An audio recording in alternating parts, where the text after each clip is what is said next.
হুগলি গুড়াপের আগে এবং হুগলির ডানকুনি টোল প্লাজার আগে পূর্ব বর্ধমানে যাত্রীবাহী বাস থেকে উদ্ধার ৭২ লক্ষ টাকা।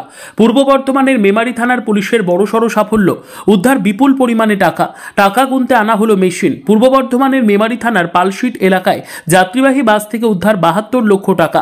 উদ্ধার হওয়া বিপুল পরিমাণে টাকার নথি না দেখাতে পারায় ৪ জনকে গ্রেপ্তার করেছে পুলিশ। ধৃতরা হলেন শম্ভুনাথ বর্মা, বাবলু দাস, কৃষ্ণ দাস, নবীন কুমার সিং, বিহারের ভাগলপুর ও বাঁকা জেলার বাসিন্দা। এর মধ্যে নবীন কুমার সিং ও বাবলু দাস বাসের ড্রাইভার ও খালাসি। বৃহস্পতিবার গভীর রাতে গোপন সূত্রে খবর পেয়ে মেমারি থানার পুলিশ ১৯ নম্বর জাতীয় সড়কের পালশিট টোল প্লাজায় কলকাতা অভিমুখী রাস্তায় যাত্রীবাহী বাসে হানা দেয়। তল্লাশি চালিয়ে উদ্ধার হয় দুটি ব্যাগ থেকে ৭২ লক্ষ টাকা।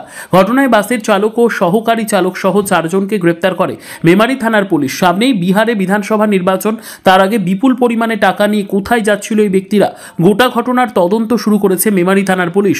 দুর্গাপুর হাইওয়েজ থেকে প্রবীর বসুর রিপোর্ট, সোনারবঙ্গ নিউজ।